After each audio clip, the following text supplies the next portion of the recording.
Good afternoon, everybody. So isn't this so exciting to be here having lunch with Anna Deveare Smith? Thanks.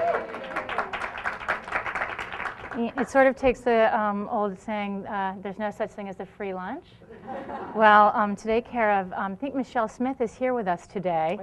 I have not had a chance to meet yet, but this lunch was actually made possible by the generosity of Michelle Smith and the Robert H. Smith Family Foundation, where they sponsor a roundtable series here at Aspen, which actually makes it possible to invite colleagues and friends from all walks of life to join us for lunch, good food, and wonderful conversation and people. So thank you, Michelle, and thank you, Anna, for taking the time to be with us today. So before we jump into the conversation around an artist's voice, catalyzing social change, I have the privilege of knowing some of you, but not all of you, so I'd like to introduce myself. My name is Ann Mosley. I am a new colleague here at the Aspen Institute with a new program called Ascend, 2 Generations, 1 Future. And the work that I'm doing in that with colleagues here is looking at the growing number of children growing up in single-parent families, predominantly women-headed families. Many of us know this, experience this, but how do we really think about how do economics, education, and engagement come together?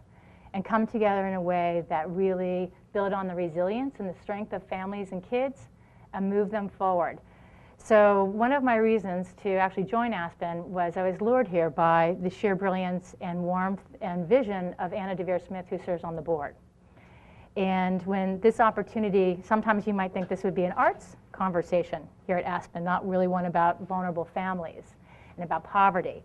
But when I had the chance to meet Anna, as many of you have as well, she brings voice and vision to the issues that many voices that don't have the chance to be heard. And so when we were thinking about the performance today, I wanted to sort of bring James Baldwin, probably one of your colleagues in many ways, a playwright from Harlem. He has a quote where he says, "The world changes according to the way people see it. And if you can alter it, even by a millimeter, the way people look at reality, then you can change the whole world." Well, I think that's what Anna Deveare Smith does in everything she takes on. So you all might know Anna is actually born and bred in Baltimore. Mother was a principal and a teacher. Stories of young boys, girls at the table, extra work at night as well as in the school. Father was a coffee merchant. Grew up in Baltimore when it was a segregated city. She is a playwright, a professor, a woman who walks through across the country, across the world truly.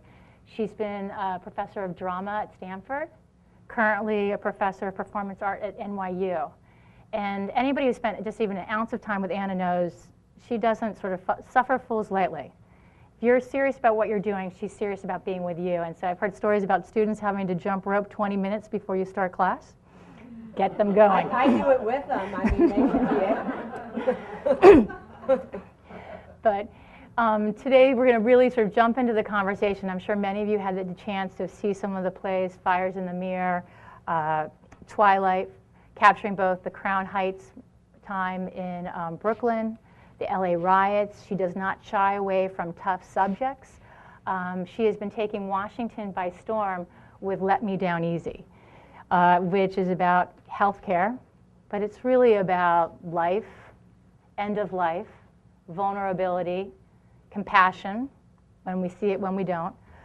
So with no further ado, I'm sure many of you have had a chance to see it. I want to sort of get into conversation with Anna. And Anna, so this play started when you were sort of just the very beginning, when Yale Medical School invited you to kind of come up and help them with how they were doing their work. Can you tell us a little bit about that? Sure. Well, first of all, I want to thank you, Anne, for everything you do and how much you teach me about generosity and how much you teach me and are teaching me about organization and chutzpah and the word yes in a society where, you know, no is a more efficient word. It's less letters. You know, Wynton Marsalis told me that Miles Davis told him one time that only answer to every question is no. Now, that was useful for Miles Davis because he could spend his time practicing instead of doing other things. So thank you for teaching me more about yes and the expectation of getting yes. You mentioned James Baldwin. I want to say something about Yale and James Baldwin that kind of will set I think help make our lens for the conversation today. I was invited to Yale Medical School to come and interview doctors and patients and to present at medical grand rounds. I guess nobody can hear me. To perform at medical grand rounds, which is, a pretty fancy affair that doctors come to first thing in the morning. I mean, 7:30, 8 o'clock, not very palatable for an actress, but. But also, I was just concerned about making a fool of myself with doctors. What did I have to offer, and particularly performance? But I did it, and we can talk about more about that. And I revisited what happened at Yale 5 years later and began creating Let Me Down Easy as a result of that. But one of the things that Yale also wanted me to do, in addition to the commission of making the play, performing it at grand rounds, was to have an interaction with sort of every level of student or resident at Yale. And they put together this evening with the students from the Yale School of Drama, which of course one of the best schools of drama in the world, and residents, right? In this old library at Yale. And it was real clear who was who, because all the theater students sat on one side, wrapped up in their scarves and their things of tea and their echinacea and their all these things, and their hair and their creams. And on the other side are these people in Brooks Brothers clothes, blazers and everything. And the first question was a young woman, African American director, in her third year at Yale. Professor Smith, I'm so sorry, I'm just so moved. I'm sorry, please. But I've been reading James Baldwin all day. And he writes about the fear and the terror of being an artist. Could you just say a few words about the fear and the terror? Across the room are these residents sitting there dealing with real fear and terror, real life and death, just horrified. So my whole thing about art and society is basically, can we help the doctors and the technicians cry, and can we give the artists a little bit more science and objectivity? Oh, that's terrific. And I think, one of the things that's so incredible about Let Me Down Easy, I mean, the timing of it.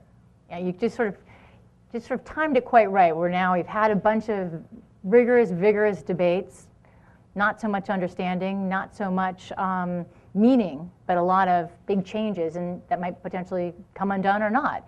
And so when you were going through, and I've never seen anybody navigate Washington or just the worlds of politics, art, media, community like you, Anna.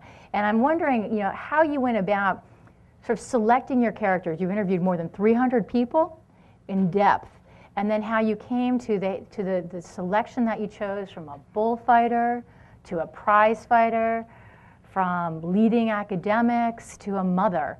How did you go through that process, understanding the political context, the timing of it, and kind of make those decisions to pick those characters? Can you tell us a little bit about that?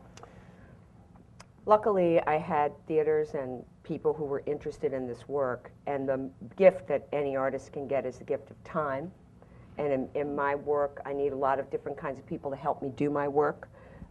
So I was able to do some workshops in Texas through the generosity of a person there, Chula Reynolds.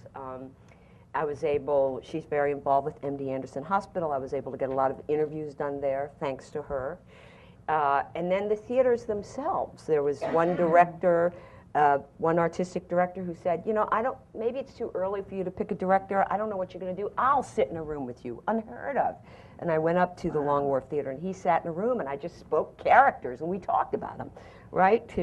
So different workshops, different productions. 2 other productions had more to do with human rights. When I took it to Cambridge, the theater associated with Harvard was very interested in the fact that I had a lot of material from a trip that I did to Rwanda 10 years after the genocide as a part of making Let Me Down Easy, because ultimately I'm interested in the vulnerability of the human body and the strength of the spirit, whether that's a vulnerability to the state, to health care, to poverty, to the fact that the rumor is true, we are mortal. So I had different productions, and then in terms of timing, when it was, you know, a lot of people thought it was 2 plays. People say, you got to take that genocide stuff out, the genocide stuff. Got to take that out. You know, other people, Mike Nichols, my friend, came to see it, and of course, you know, he looks very deeply, and he was, you can't take that out. This play is really about kindness, right? So I twisted that in my head to mean grace, and I went around and talked to a lot of people about grace, and so one production sort of looked at that. But when it was time to come to New York is when the president had the bill out in public, and I thought, well, what I should do now is to focus the play so that it can tell the human side of the debate that's going on in politics and in the media, and that's what happened. It's just amazing, and it feels like it's been so receptive. I mean, people have been sold out every night here at the Arena Stage. She's opened up the Krieger Theater studio here at the Arena Stage. And I was wondering, from when you were performing in New York and the reactions you had there, and the time that you're now here in Washington, do you feel a difference in the audiences or the reactions, or does You know, nothing substantial. I'm happy that being here, I had the opportunity to get the invitations of Secretary Sebelius and Dr. Collins to perform 20 minutes of the play, both at Department at HHS and also at the National Institutes of Health, with them talking to me afterwards. So I'm really happy that in Washington it was able to be of use, you know, clear Absolutely. use. I really like that. And what about the media? How about the interactions with the media? Have you seen people sort of open up, think differently? Any insights on that? With me or with the healthcare in general? With the health, well, with through the play of Let Me Down Easy and sort of conversations, or? I don't know, you know, and I think when you were giving me all that praise in the beginning, you know, I always want to say, oh, you know, that's not true, and then I think about Golda Meir. You guys know the famous quote, "Don't be humble, you're not that great." And so I do have I think I have a healthy dose of humility about what my work can do and what art can do. It is kind of catch as catch can. So that's why particularly I like it when somebody like Secretary Sebelius or Francis Collins or the SEIU who came last night, when they say, oh, we can use this. I like that, because then it's concrete and I know what's going on. That's great. Well, and of all the characters, was there one that captured your heart, or also one that you weren't able to include that you still miss? Well, I miss many of them. I mean, but out of these 320 people that I interviewed, the 20 who are performed on stage have a couple of things in common. One is that they are all talking about love, something that they love. They're all bringing love to the stage. And the first character, James Cone, I asked him, great philosopher and theologian, who I was introduced to by Elaine Pagels, actually, who's on the board here at Aspen. And you know, when I asked him, what do these words "Let Me Down Easy" mean to you? He said, well, it's about love, right? And then ultimately I said, well, what about death? And he says, well, it could be about death too. But so the first messenger of the play is telling you that what you're going to see for an hour and 40 minutes or an hour and 36 minutes is about love. And every one of the 20 people is bringing a sort of descant on love, right? The most progressive message in the play is brought by the most conservative person, a Republican cowboy from Shoshone, Idaho, who feels that we should have a flat rate and doesn't say very nice things about wealthy people, you know. And then the other thing that these 20 people have in common, and so there is no favorite because they all do this, I'm a student of expression, they all have extraordinarily fascinating ways of trying to complete a sentence and of their gestural behavior. So that's really what I spend my time doing, is studying how they speak and how they move. So yeah, I mean, there are lots of people that I now miss. An extraordinary young woman who was 6 years old during the genocide, who was lost her whole family, was alone in a forest, washed the machetes of the Hutus who killed the Tutsis by pretending that she was a Hutu, is now at Stanford Medical School. Doing pre-med at Stanford. I mean, extraordinary. I miss that story.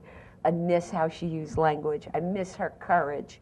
I miss the extraordinary, experiences she's had. I actually met her at Aspen, thanks to the Bezos family, who, have this extraordinary program. They find these young leaders from all over the world who are found because they're in positions of vulnerability. Mm-hmm. That's terrific. And yet they are going to be leaders. Well, you capture as well as the love, that strength and that resilience, that just framing it that way and lifting it up to the opportunity. Well, the relationships that you have built through this. I mean, I'm wondering about, I had the pleasure to meet Ruth Katz with you, one of the characters in the play. And you have maintained a close relationship. Do you always maintain the relationships? And with the other characters in the play, Lance Armstrong, I mean, how do you maintain? Everybody brings up Lance. I think you have to. But how do you manage that and maintain that? How does that go? Well, in my other work, I don't think it was an issue. I mean, if people came, they came. In this play, for some reason, and we always invite people, but this play, maybe because it was going on for so long, so many years and so many different productions, I really did make a real effort to get everyone to see it, and because it's gone on so long, I've had the opportunity to develop relationships with the characters, and there are only 20 of them. I say only 20 because my play House Arrest had 50. The big play about the Los Angeles riots had 43 characters. Almost everyone has seen it. I don't know what they really think. I'm sure they have ambivalences about it. But as you know, Ruth gave me a party last week, and I was saying that I'm one of the few playwrights that's ever had a character who threw a party for him. So it's pretty fantastic. It's pretty fantastic. Well, one of the things that you and I have had the chance to kind of catch up with on a sort of an annual check-in out, the Ideas Festival out in Aspen, we sort of come together and have a little chat about race in America, and sort of race and class and power and all of that good stuff. And I was, I was going back and actually watching your one of your performances at TED. I think it was TED at Monterey, and you were channeling Studs Terkel and looking at sort of, we're not just one experience, we're the aggregation of all of our experiences. And so I was, thinking of you and channeling you and going back to 1991 with Fires in the Mirror, and just how raw the experience of Crown Heights was, and then LA and Twilight following. And for many people, a lot of people were shocked with the race riots. And for many others, it wasn't so surprising. And it was a moment where I think you took something that was somewhat of a wake-up call for our country, and you almost made it more of a learning moment. And when I think about where we were in early 1990s and where we are 2011, and all the work that you've done along the way, and then here you are at healthcare, this sort of major issue for all of us. How are you feeling, experiencing, thinking about sort of race and healing, equity, those kinds of issues? What's been some of your learning along the journey? Well, one thing that pleases me is that there's a character in Let Me Down Easy who's a young white doctor, privileged, went to Barnard, was then educated in New Orleans at Charity Hospital, a public hospital in New Orleans. Debate about whether Bellevue or Charity is the first hospital for poor people in America. And she talks about her shock during Katrina, when at Charity they were the last to be evacuated. And this was not surprising to any of the people who worked there. They didn't even expect to be helped at all. And I would say that of the characters, she and a white woman who runs an orphanage for children who are dying of AIDS in South Africa, those are the two characters that the audience most often says they were attracted to, were moved by, wanted to know more about. And who comes to the theater? People with certain kinds of advantages, either intellectual or financial advantages.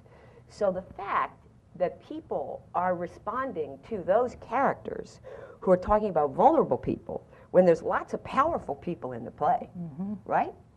Means to me that as Americans, we do open our heart to those who are vulnerable, and there's a great place for caring about them. That's what I've experienced so far, in not just doing this in theaters, but taking those characters around the country in different places when I speak and being able to perform them. And I think this folds into some of the work that you're going to do here at Aspen, which is just so important, and I hope timely. Me too. And I think this social change piece, the ability to change hearts and minds is at the core, and bringing people into that human connection is really powerful. I mean, this young woman I told you that I'm a student of expression, and I'm so interested in how people talk and what they say. So this young doctor, at a certain point in her interview, says to me about charity. She says this. She says, you know, one of the most she goes like this. She says, probably one of the least pleasant parts of my job at Charity Hospital, a public hospital in New Orleans, is that I see people who come in to train a charity, right, just like this. And even though they have, in my mind, a tremendous opportunity to see exactly what it is like, in some sense, I mean without living it, she leans forward, to be poor, and to open your heart and open your mind to these fantastic people we have coming into the hospital. These fantastic people. The poor black people with no prenatal care. These fantastic people.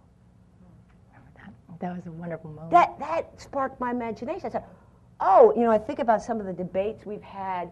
I was the first artist in resident at the Aspen Institute, thanks to Sidney Harmon. And that first summer, I remember I did a panel, and we were talking about education, right? And we're talking about what it would take. Somebody earlier had talked about what it would take to get Americans to really think of all children as our children, right?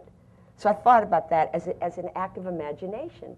That's an act of imagination, to really be able to imagine that every American child is our child. And so whenever I trip over these people who, whether it's on a panel at Aspen or somebody like Kirsten Kurtz-Burke, who find another way of articulating that help us see it as an opportunity, not just for them, but for all of us, it's interesting to me.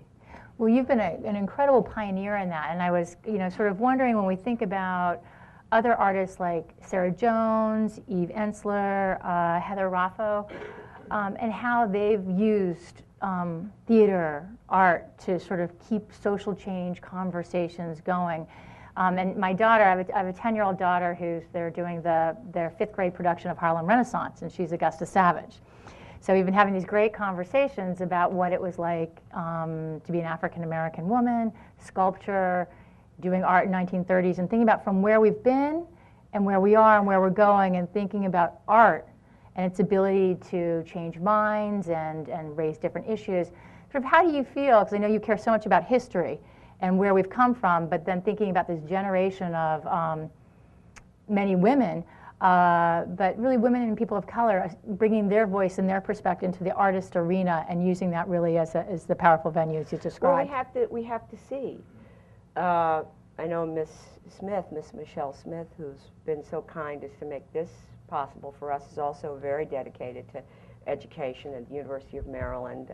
She and her family have done some extraordinary things, and I know there that they have taken another look at how young artists are being educated.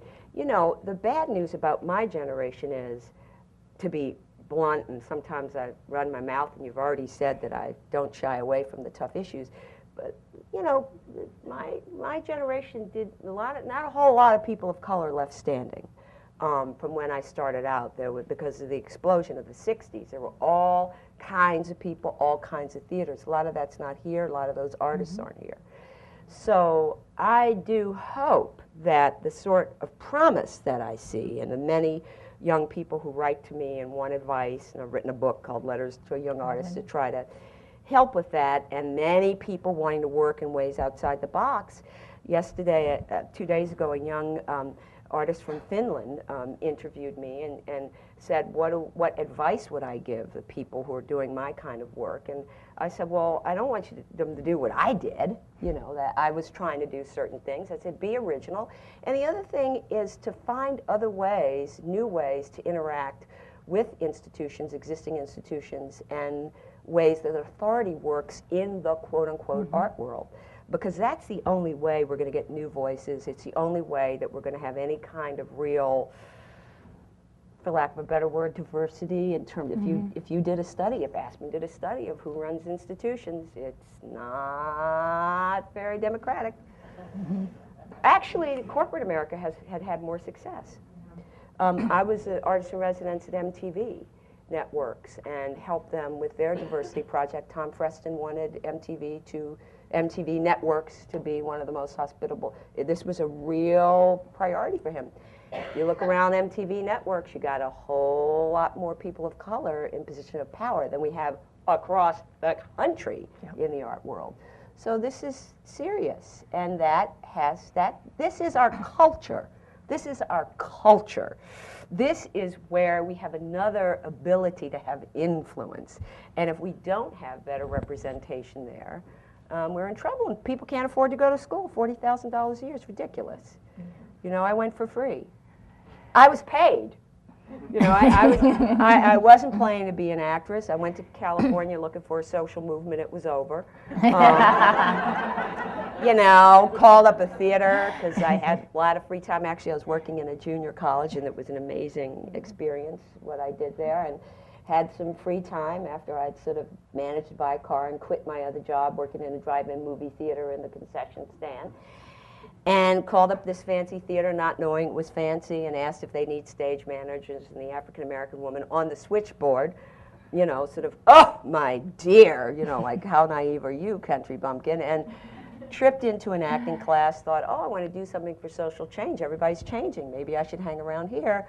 Then they put me in the company because the one African-American woman quit. And then I was ready to come to New York, and the guy saw me walking through the green room, the big cheese. He beckons me and he says, I hear you're going to New York. I said, yes. He said, well, we want to start an MFA program. We need students. Why don't you stick around?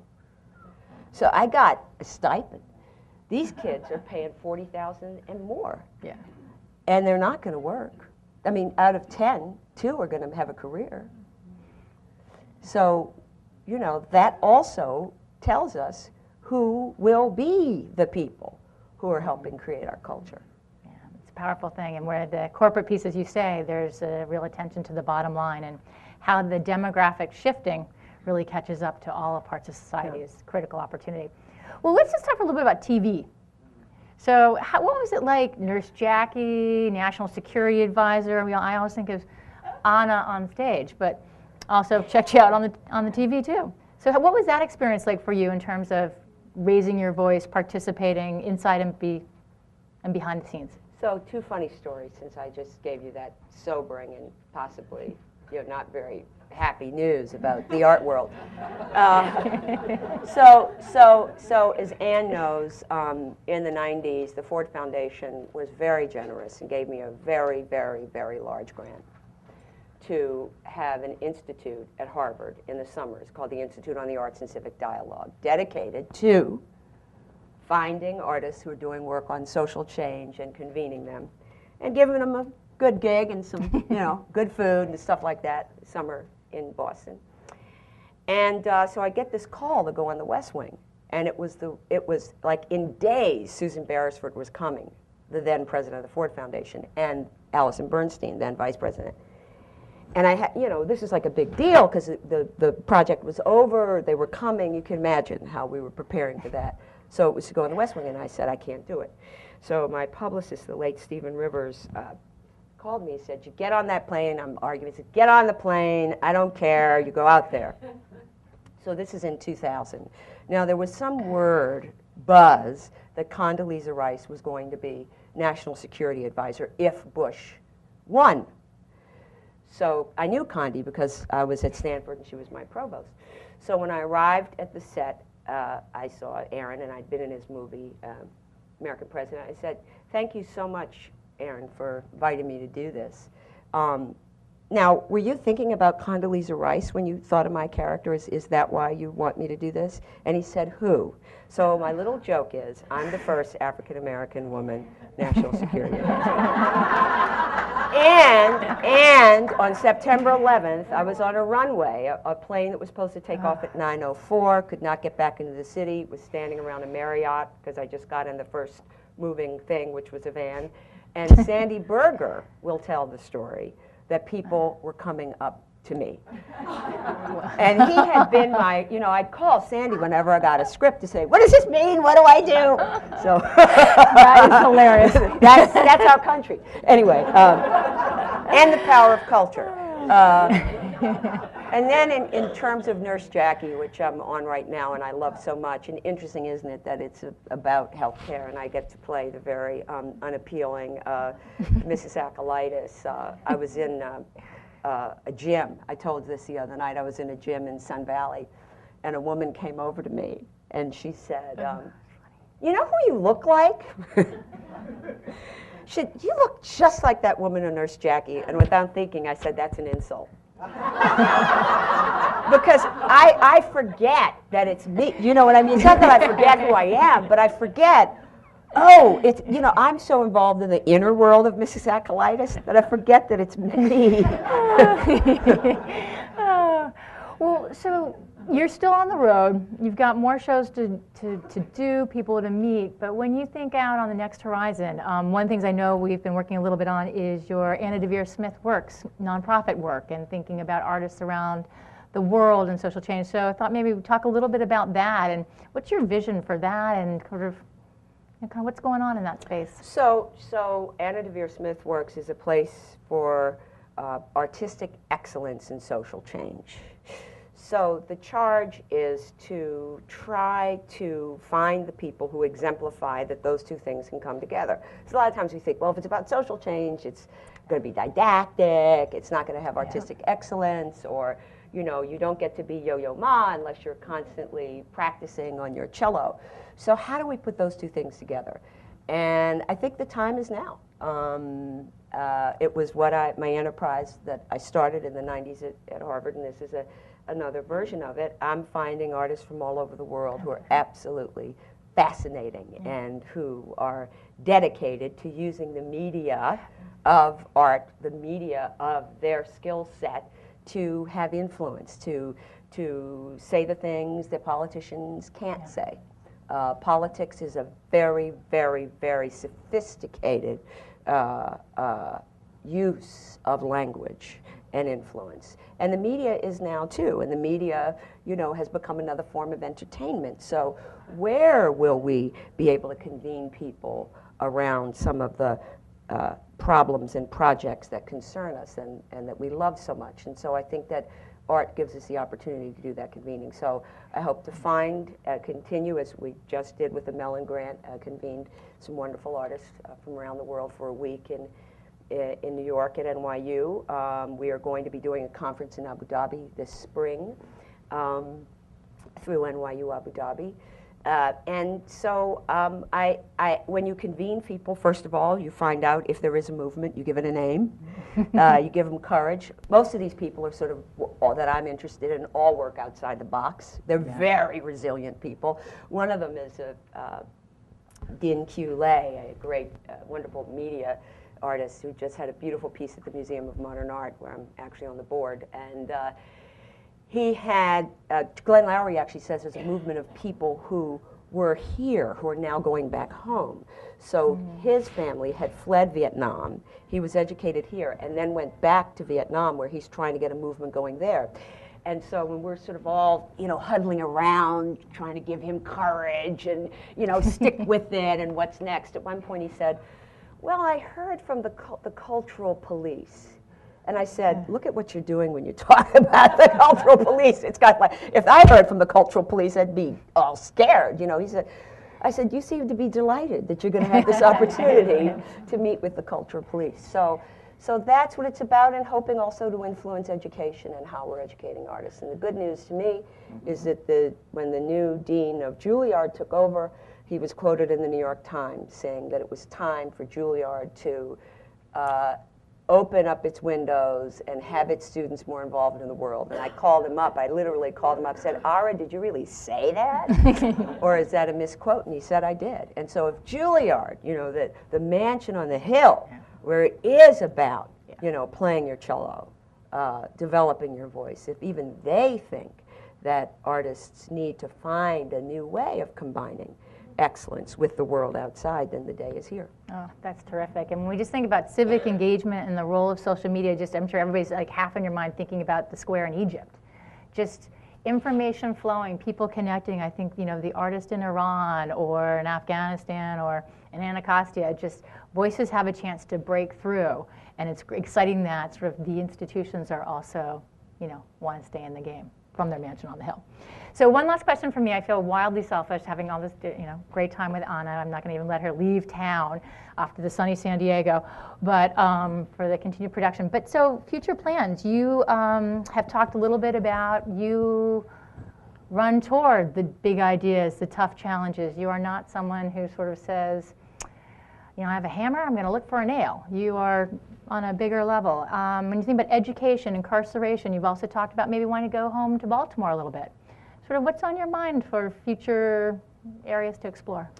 Well, you never know, and there are no lack of ideas. I always get scared when you talk about them. You think you've done them and you haven't. But I have a lot of energy for people who are vulnerable.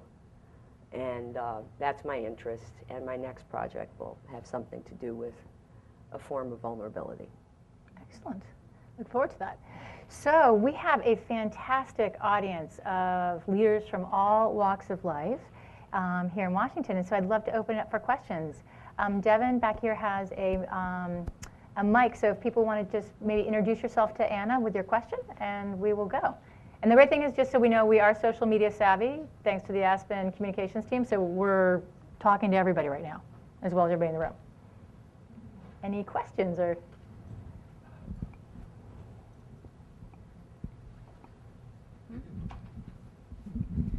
Good afternoon. I want to first of all thank you so much for spending part of your afternoon with us. My name is Melissa Crawford, and what I also wanted to do is really just commend you on taking the step to tackle these issues that you have. I think oftentimes entertainers kind of underutilize their platform to really make a difference in the community. So I, again, commend you for going against the status quo.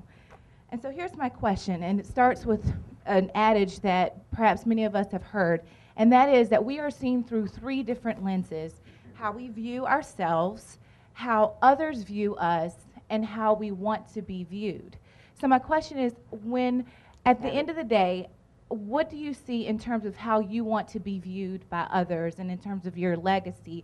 Because I could tell you how I view you. I view you, again, going against the status quo and being very courageous and even sharing some of your vulnerable moments. But just from your perspective, how would you like to be viewed?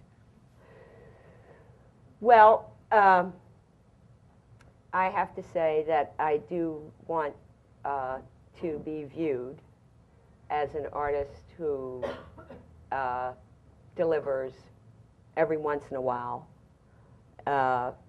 a performance that is trying for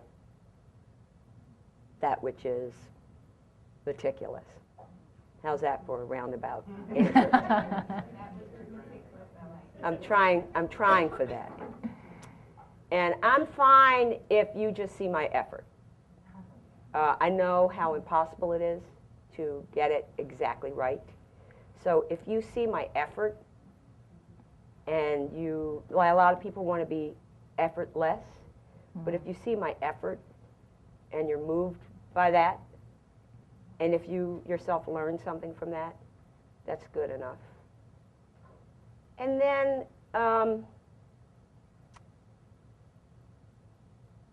I want you to hear what people who can say it much better than me, I want you to hear that.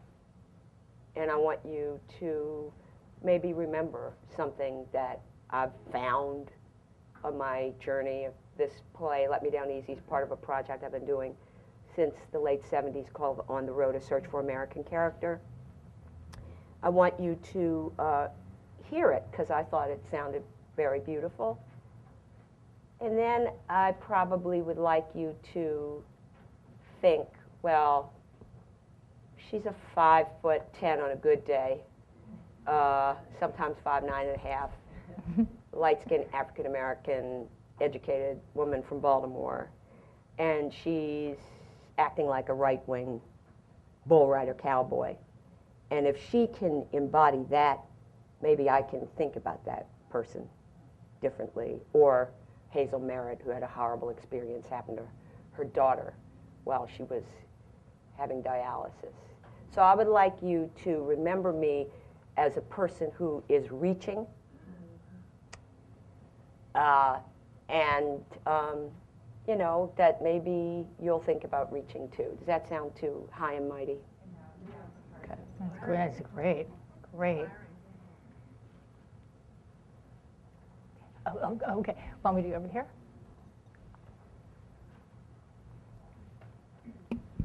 Hey, thank you again for being with us. My name is Brooke. I'm really interested to hear when you had the opportunity to perform at the boards for doctors. What were the conversations after your performance like among the providers? Yeah, I wish Ruth were here, Ruth Katz, who's in the show and who was one of the people in those original grand rounds.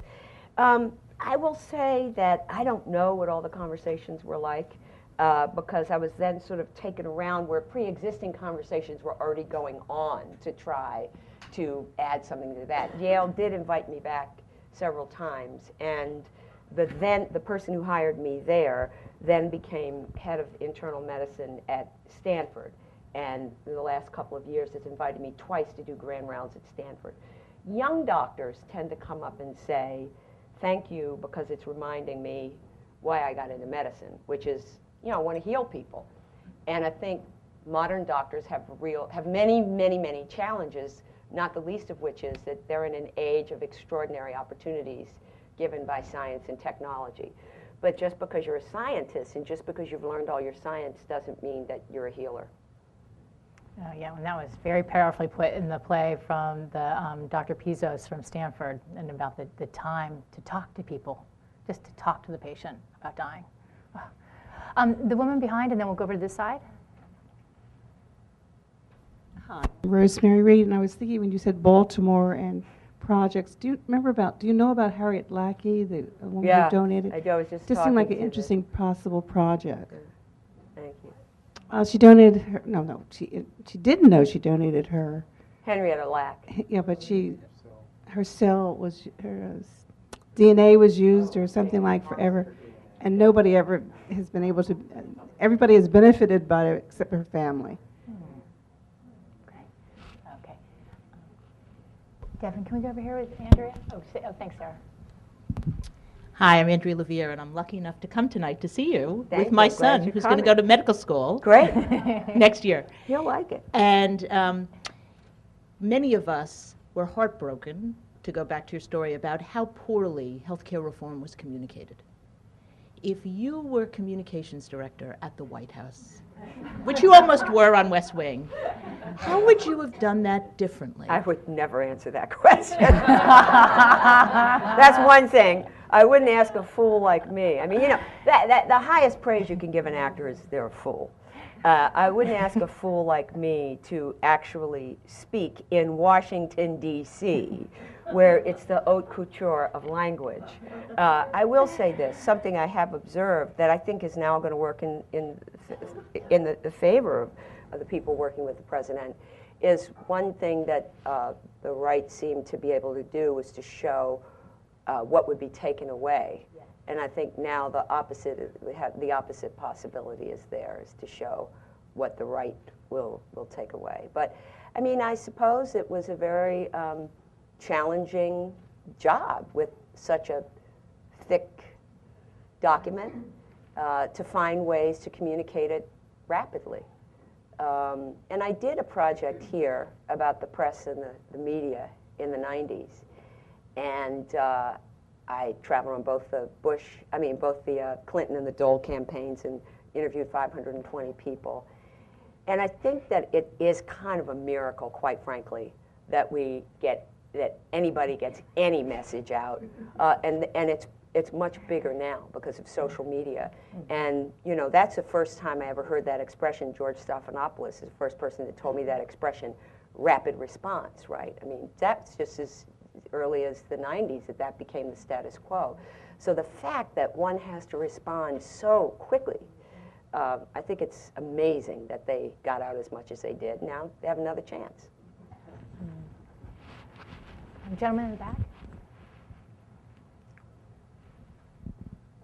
My name is Rick Gross, and I'm a friend of Ruth Katz. And during the performance, I shut my eyes, and I could believe that was Ruth on the stage. That's how much I thought you had channeled her.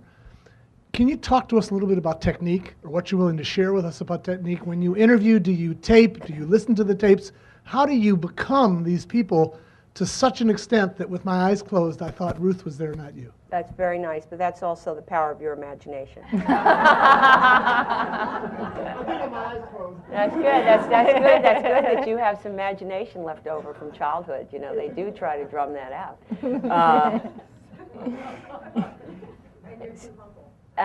So here's a good thing about Aspen. I can thank Aspen for where I am technically with Ruth. I ran into her on one of those wonderful crosswalk walks at Aspen one summer. And you know, Ruth doesn't lack courage. And she told me point blank that I didn't have her accent, that it was, she says, it's a hard accent, it's a South Jersey accent, it's not a Long Island accent. So I went back and listened again, and I was able to figure it out. She doesn't say wanted you, she says want ya. And even though she's a highly educated woman and has been a dean and everything else, she doesn't say hospital, she says hospital. So I just really listen to how she says the words that she says, and I know that it's not how I think she says them. But I do have tape recordings. Okay. Hi, I'm Abigail Golden Vasquez with the Aspen Institute. I saw Let Me Down Easy a couple weeks ago, and it's amazing. So if any of you here haven't seen it, I recommend you go see it. But you had this incredible opportunity to spend so much time with so many people across the United States and across the world, and really interview them deeply and find out about their spirits and their passions. And I was just wondering if you could share with us what you learned about the human spirit from undertaking this endeavor.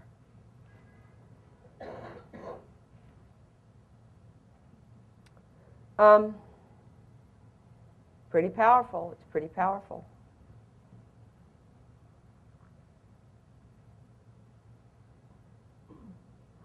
You know, I think again about Ingrid Enema, this young woman who was 6 years old during the Rwandan genocide, trapped in a forest all by herself, walks out onto the road, had lost her sister because her family decided to split up so that nobody would be killed all at once. So she was with her sister, her older sister. She was 6. And she lost her sister, and she's walking in this forest at night. And then she comes out, and she sees her sister down the road, and her sister is on a line of people who are about to be killed. And just before they reached her sister, the killer said, "You know what, we're tired. We're just going to go home and eat. You kids, just go on home. You're going to be killed. You're going to be killed by sorrow." And when I interviewed her, it was at the stage of the work. Remember I told you that Mike Nichols had said to me my play was about kindness, and somehow in my head I twisted that to grace. I was looking for definitions of grace. So I went to an imam, sounds like a joke, right? Imam Faisal Ralph, who's now quite famous for Ground Zero, not at the time. A rabbi, Rabbi Wolpe in LA, Peter Gomes, who's now representing the play, James Cone, Buddhist monk. And when I asked her, what is grace? She said, well, I'm not so sure that what I mean by grace is what you mean by grace. And in Rwanda at the time, there was a campaign to ask for the Hutus to come and ask for forgiveness. And she says, I would like to forgive the people who killed my family, but, you know, you can't give forgiveness unless you're asked for it. And they won't come and ask for it. They're still oblivious to what they did. So she said, I'll just give them grace. And she said, I'm not holding them in my heart anymore. That is resilience. That is imagination. That is liberation. Freeing herself. Not from the pain, but freeing herself from that oppressive idea.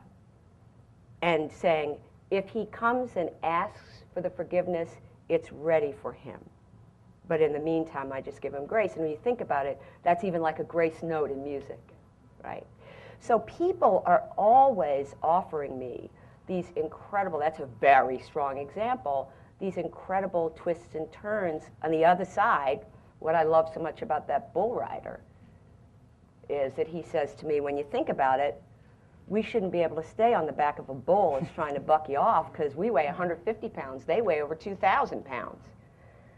And I think it's determination what keeps you on the back of that bull. Well, I mean, I hope that on a given night, somebody who's going through something in work, in love, and health gets courage from that idea that a lot of times the odds are completely against us, but we hang on, and that's called determination. Great question, great answer. Lori? Hi. I think, was it Lance Armstrong in the play who talked about being present Yes. in the moment around the table? So I was struck by that because I work with an organization called Be Present, and that works on gender, power, class, race issues and how to communicate and across those divides. And so I wondered if you would be willing to say something about what you feel is a key or a tie or a connection between that concept of being present in a moment and the possibility for, for grace and building durable relationships with other people. Well, in terms of acting, of course, all actors, all performers are interested in this idea of presence, right? Because it can mean also charisma. The notion of the presence of an actor is that my presence will make you present, right? Or, our president has such, and has always, from that first speech that we all got a chance to see at the Democratic Convention, this extraordinary presence that we can't really define. We don't know why President Obama has that explosive presence that has transmitted all across the world. I was in Paris right after the election. The cab drivers, the usually French cab drivers, I'm like, I wanted to talk all about it. They were so excited. So the best definition of presence from my field, my media, is by a theater practitioner named Joseph Chaikin, who actually wrote a whole book called The Presence of the Actor. It's a wonderful book. And in the moment that he defines presence, he says that presence, he says sometimes an actor won't have it in normal life, but they will have it on stage. And he calls it a deep libidinal surrender that gives you the feeling from the audience that the person is standing right next to you. So one of the people I go to study presence is my good friend, and call her my big sister, Jessie Norman.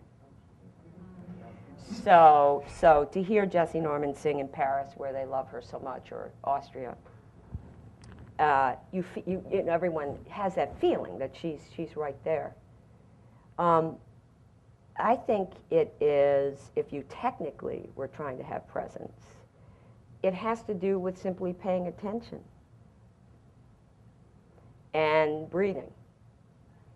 And then if you want to think about it in terms of grace and how to be present for others, I think that word that Joe Chaikin uses, surrender. It's a form of surrender, right? So even when I'm doing an interview, I know I'm not working well until I have this awful sick, like almost nausea in my stomach that goes, oh, you don't know this person at all. You did all this research, you think you know, you've been getting along quite fine, but now they've just said something, you don't know them, they are a stranger. You will never be them. And that's the place I start working. But I have to be present in that moment. I can't, it'd be very easy to just disregard that and go with what I know or what I want the person to be. So I would say that the word surrender is key. Over here. I'm trying not to comment too many questions. Hi, my name is Sophie. My question is about your audience. I know you described how your audience is usually a certain group of people, but I want to know more about how you think artists can blend a similar interest in vulnerable groups and bringing their shows to those vulnerable groups as the audience. Well, shows or practices. I mean, Eve Ensler is in the Congo right now. I think that Eve has done amazing work in that regard because here's the funny thing about how we think about audience. So my play Twilight, I interviewed over 300 people after the riot, ranging from Daryl Gates, the former chief of police, who was he would say it was his lack of response that caused the thing. He would say that. He came up, he would say, I blew it, right? From him to, you're too young, but from him to a young African-American man who was televised beating up a white truck driver. That was the range of people I talked to, right? And in the middle of all that, I met a young gang member who was totally dedicated to trying to find peace among the gangs. Twilight Bay was his name. And he was one of my muses. I named the play after him. He never came to see it. I was here in Washington at the Million Man March. There really were a million men. You could not move. And who do I run into? Who do I run into? Twilight. And I said, man, you come 3,000 miles to see Farrakhan? But you couldn't walk down the street because the theater was in South Central area, a fancy theater on a hill, Mark Taper Forum, but still in that neighborhood. I said, you couldn't come a couple minutes to see the play? Yeah, I heard you get that. I said, I named it after you. Yeah, I know, I tried to get there.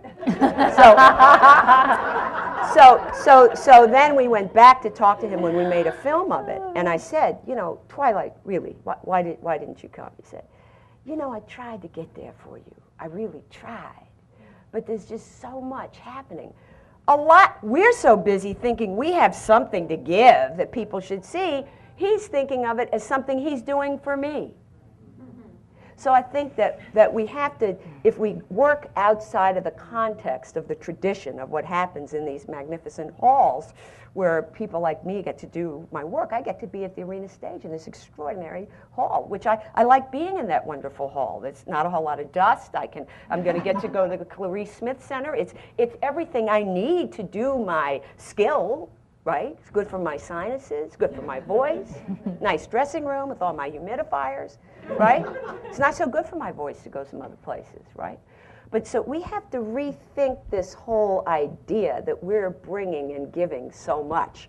Because I always think about what other people are bringing. And so I think before we even get there, we have to rethink that relationship of what we could possibly be giving. And this is very important as artists start to try to campaign to make sure that art stays in our society, what we expect from the government, what we expect from the president, what we expect from all of the people who work with him, what we expect from schools, is I think we have to rethink it and not be so high and mighty, and certainly not say we're doing things we don't do. I mean, I don't know if dance teaches math. I think it's pretty dangerous to say it does if it doesn't, right? But to say what it does do and to find the language to campaign for that, right? And in it has to do with who sees it, why should they see it, what does it have to offer them, and making relationships. You know, the bull rider will come, right? Twilight will come now. In fact, then I hear from him years later. Hey, you remember me? It's Twilight. I'm writing a book. I thought maybe you could help me. Right? So that's a relationship. So it wasn't about coming 10 minutes to see the play, but the relationship is about helping him write a book.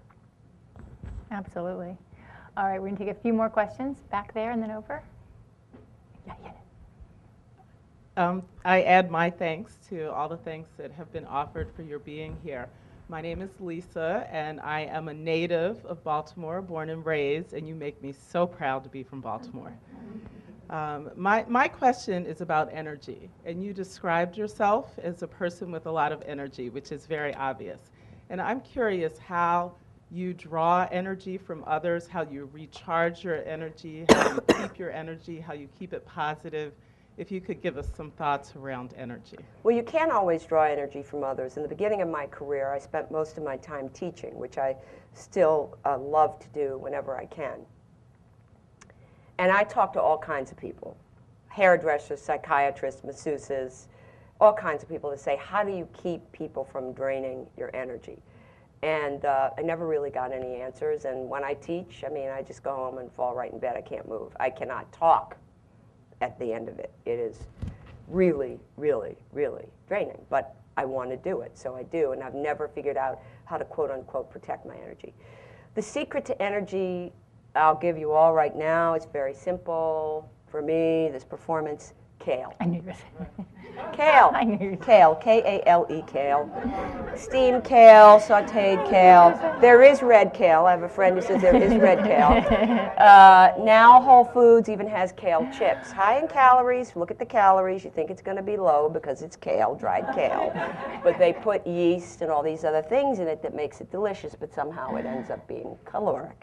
But there's kale juice. Washington hasn't got stepped up to the raw movement. If you go to New York, there's plenty of places where you can get some nice kale juice. I've seen it. It's true. It's true. Every meal I've seen her have here, and we've had quite a few, it's been kale. So we'll go sweep around, Devin. I had a question about the depiction of Baltimore on television, from the NBC series Homicide to the recent HBO dramas The Wire, The Block. Even though they're good guys, the overwhelming image you have is bleak, crime-ridden. I just wondered, do other Americans that you encounter have that image of your hometown, and what can be done to kind of restore it into some of the positive aspects of your city? Well, I don't know, because I haven't seen those shows. People do think of The Wire like Dickens almost. So, I mean, it's obviously a lot of artistic excellence and skill goes into rendering that. I don't know, and I do want to go back to Baltimore and take a look myself and sort of size that up.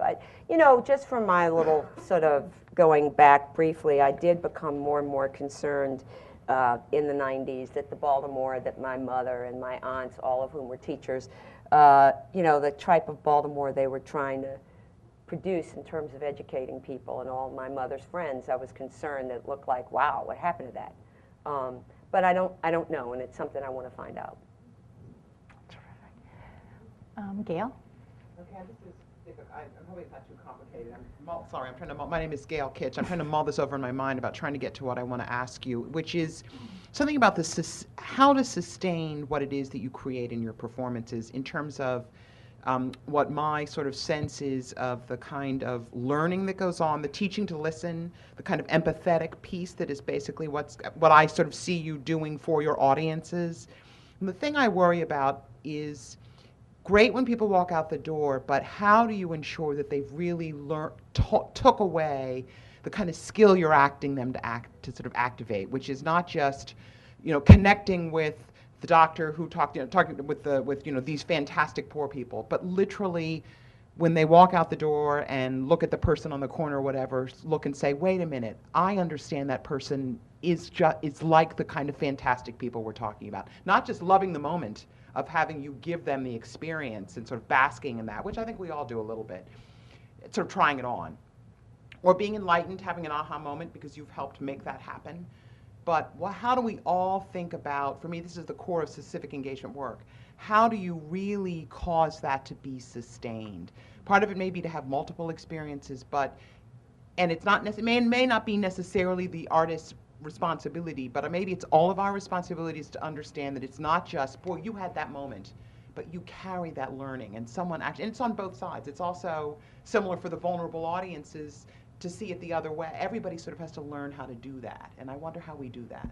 So she should come work for Anna Deveare Smith Works. I was No, I mean, that is exactly why I started what was the Institute on the Arts and Civic Dialogue in the 90s, and why I am now revisiting that project with what is called Anna Deveare Smith Works. You know, I struggled as an artist until I was 40 years old. Nobody cared a thing about my work. Nobody. And, you know, we don't need to hear all those stories. But so then I had been doing my work on the road to search for American character. The 13th play in that series was a play about riots between blacks and Jews in New York City. When I had my first rehearsal for that play, the designers, all of them, except for the costume designer, said to me, no one will care about this play. Nobody cares about race. All Caucasian people. Now, the night that Fires of the Mirror was supposed to open in New York was the night of the Los Angeles riots. The theater shut down. We went to the demonstration in Times Square. I felt like I was being pulled through to the theater by a wind tunnel every single night, all through the summer, as much as that play kept getting extended, and only stopped performing it because I was invited to come to LA, and I wanted to get there before while the city was still in trauma, right? And rushed off to LA after 3 months of performing in New York to start my interviews, right? And it was a very successful enterprise for me. You know, I got tenure at Stanford. They brought me up early. It's the first time in my life my father said congratulations when I called to say I had tenure. Wonderful things happened for me. And I am very grateful for all of that and feel guilty even saying the next sentence I'm going to say. But I began to wonder what else there was other than the people who came backstage to say congratulations. I really wanted them to say, what can I do? And so so then I became, the Ford Foundation invited me to come there and be in residence. And that's what I've been working on off and on, which is how do we combine, we all want to hear congratulations. All of us in this room want to hear that. But how do we combine the hard work of skill development that will allow you to, every once in a while, hear congratulations from someone who saw what you do. And I really love the people in the world. I call them the Dr. Dorns. Do you all know Chekhov's beautiful play, The Seagull? Well, you know that there's this calamitous thing that he does, the young, Kostya does his play, and his mother doesn't like it, and nobody likes it, and it's a disaster, and nothing works, and everybody leaves, and he's so crestfallen. And Dr. Dorn comes over to him after everybody's gone and says, I liked your play. And this is what I saw, right? So I'm very grateful for any moment of not just congratulations, but connection. When people see the effort that I'm trying to make and think that that's okay too, right? So, but how do we combine that with a project? If art is going to be in civic engagement, again, we can't just say that if it's not. And so I think your questions are right, Gail. But for that, I need partners, because I do have to attend to what is required technically. And I haven't been studying society the way that other people have. So part of my enterprise with Anna Deveare Smith Works is to find those partners and to combine artists, intellectuals, people doing work of social change, under one umbrella, so that we can learn more about how we can really be of service. And many, many artists who I know do want to be of service. Does that sort of answer the question? I mean, but last night, for example, perfect example. So SEIU came, right? So one of the things I admire about them is that they put a lot of money and time into finding out what gifts some of the low-paid healthcare workers have. The gifts that I'm most been exposed to are the gifts of communication, right? Whether it's to introduce Jesse Jackson at a rally or whether it's to get on the phone and try to get somebody to join the union. So they had a young woman worker on stage with David Dower, who works with the arena. And then I came out late. I knew if I came out first, everybody would ask me questions. But what I want to have happen is for them to talk to her. And so I think that was a very good structure last night with David and the worker. At a certain point, I came out, and then it's not about what I just did. It's using the convening power of the theater to take it someplace else. And so we could make these kinds of structural things happen all the time. Grab the moment. Okay. Margaret, and then we're going to wrap up. Hi, Margaret O'Brien, and I sort of caught you in the hall to say that we were able to work to invite 200 community health workers to your performance last Sunday, the matinee performance. Many stayed for the talk back with the, I guess she was an ethicist from GW. And it was really interesting. She said, you know, I went to the performance last week and I went today and the reactions were totally different. So I thought, you know, there's this silent communication that's kind of going on. It's not verbal between the audience and the art that I can't name, but just to have her say that, you know, I thought there was an interesting energy in that room, and so we got a lot of feedback, as you can imagine. Overwhelmingly, it was affirmation that what you captured affirmed what these people, a lot of young people working for nothing on the ground, are hearing and internalizing.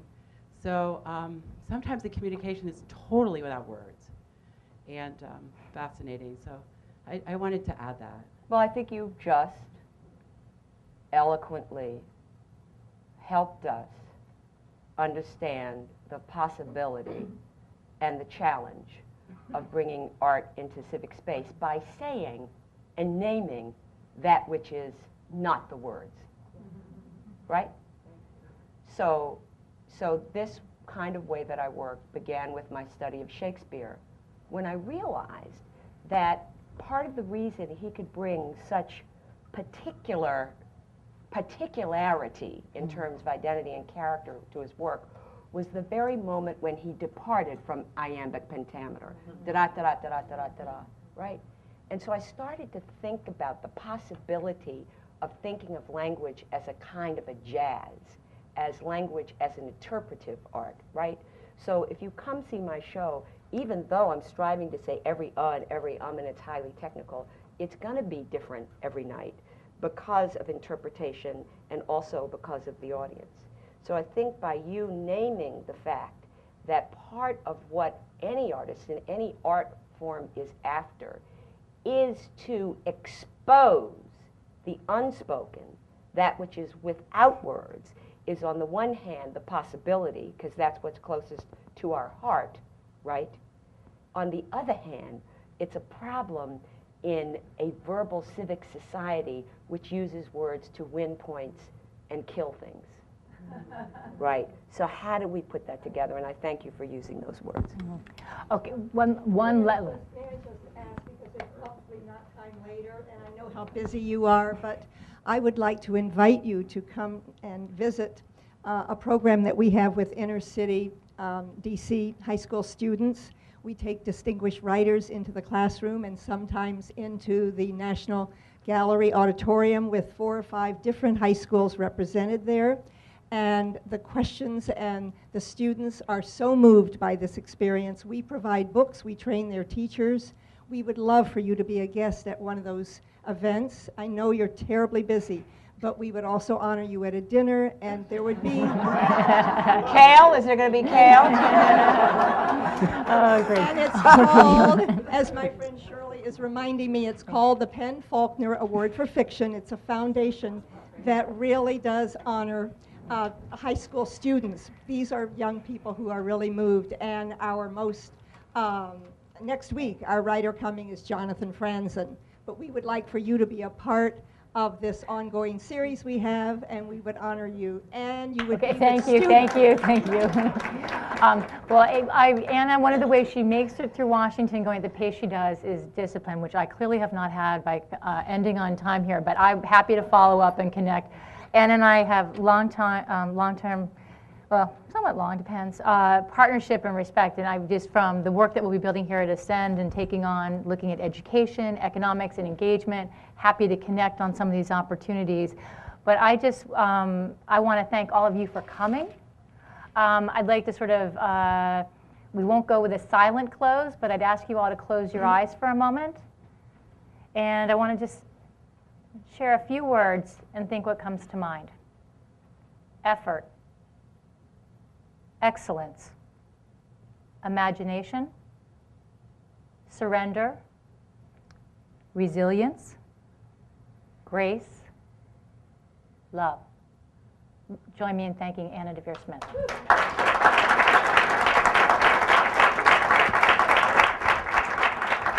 That was